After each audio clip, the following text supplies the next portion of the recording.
All right, guys, quick review today. It's the new Redbreast Kentucky Oak Edition. That's right, triple distilled in copper pot stills and matured in American Bourbon barrels and Spanish Oloroso Sherry butts. Then finished for a minimum of 4 months in hand-selected, air-dried American oak from the Taylor family farm in Kentucky for some extra bourbony sweetness. Let's pour it on the mash and drum.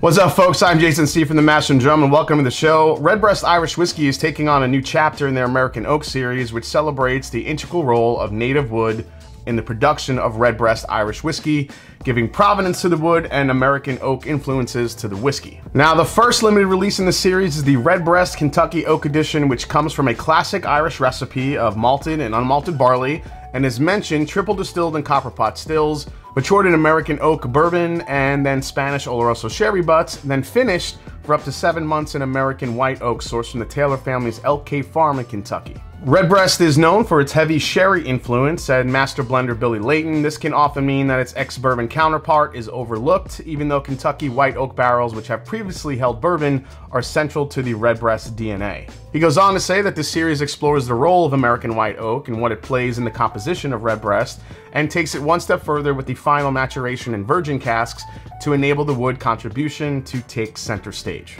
So once that oak was felled, sawn, and air-dried, the Kentucky oak from Taylor family's Elk Cave farm in Kentucky was worked into about 63 casks and then shipped to Middleton Distillery in Country Cork, Ireland, to be filled with this batch of Redbreast whiskey. Now, the final product is bottled at 101 proof, non-age stated, it's non-chill filtered.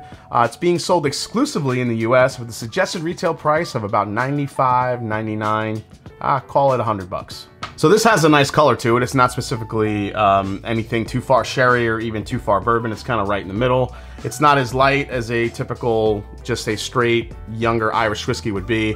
Definitely have some more color to it, so let's dive in. We're gonna compare this to a couple of other Redbreasts to see how it stacks up too. I get fresh cut wood on the nose. You can definitely smell the oak.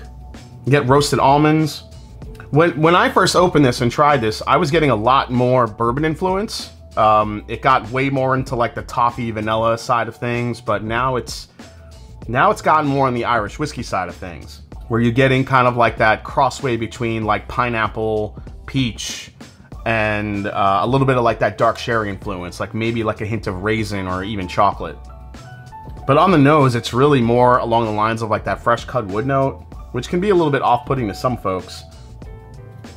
But again, like I said, that heavy Kentucky oak influence has kind of dissipated a bit. A little bit of like that buttery biscuit note that you get sometimes in Irish whiskey as well. All right, let's give it a go. Man, first pour of this was a lot darker than it is now. And this has changed a lot.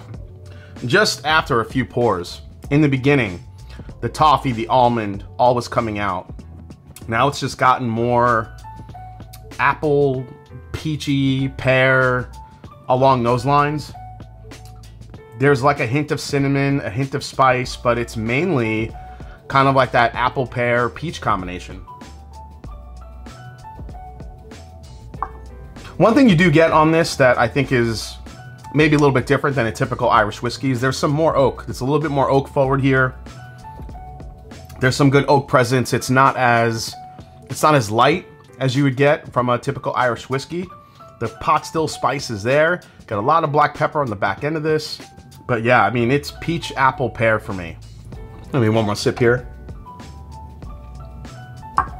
I think the very, very end of this, right in the very, very end, you get a little bit of the sherry influence, a little bit of the raisin chocolate notes that you would typically get.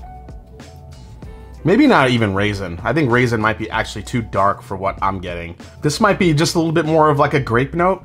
It's not like overly dark, maybe not raisin, just kind of like a grape. It's good, it's a solid Irish whiskey. I don't know if it's a $100 Irish whiskey. Let's compare it to a couple of other Redbreasts. All right, so here's our Kentucky Oak. Here is the PX edition. So this is the Pedro Jimenez Sherry edition, and this is the small batch cask strength. Unfortunately, I haven't been able to get a replacement of the 12-year cask strength, which I would definitely like to. I mean, I think that one is still, for me, far and away probably the best product that Redbreast has. But let's get into a little bit more of these, you know, unique bottlings to see which one. They're all around $100.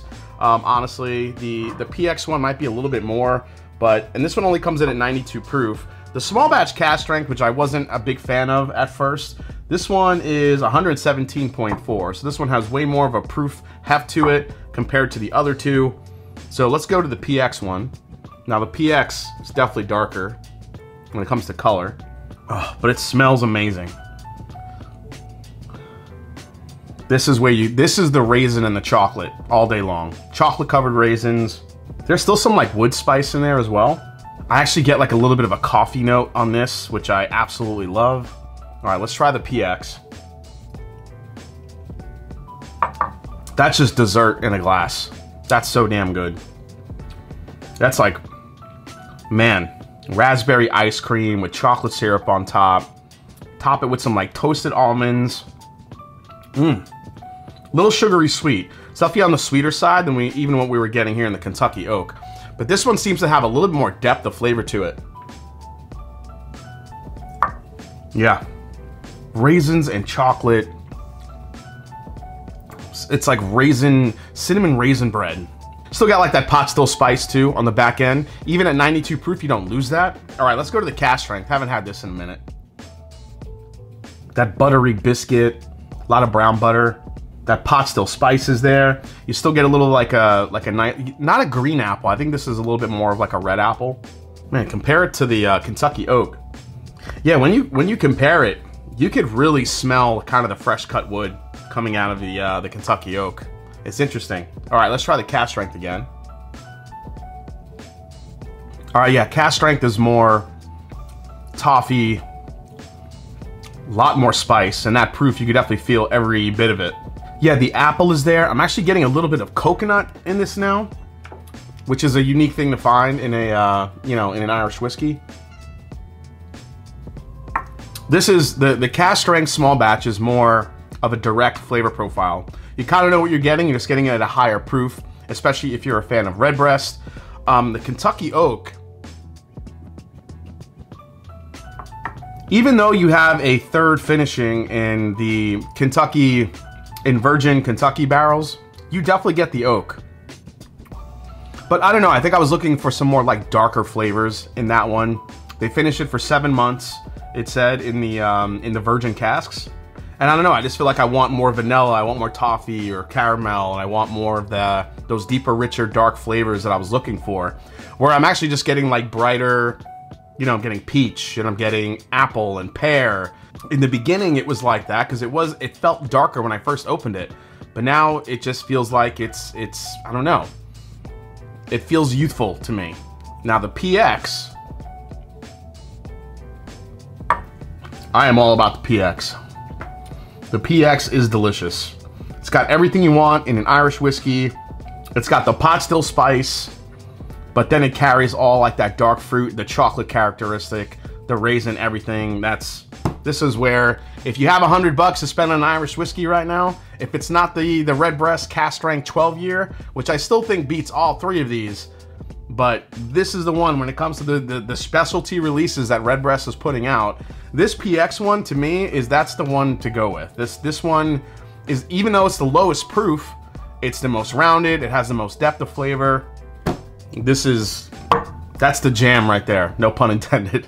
All right, guys, well, thanks for watching this review as we reviewed the new Redbreast Kentucky Oak Edition, but it actually turned into a fatal three-way of 3 different Redbreast bottles, which the Redbreast PX handily won. Hope you guys enjoyed it. If you did, hit the subscribe button below. Please hit the like button. Let me know down in the comments if you've had all 3 of these, what your general thoughts are on all of these. If you're getting as much stone fruit as I was getting in the Kentucky Oak Edition, if you've had the PX Edition.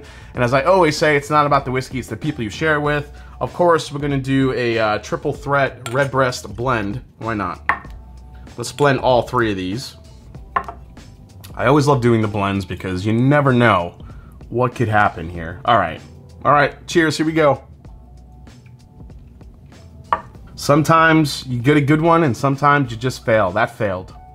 That could work with some tweaking, but whatever proportions I just used, Thanks for watching, guys. See you next time right here on the Mash and Drum.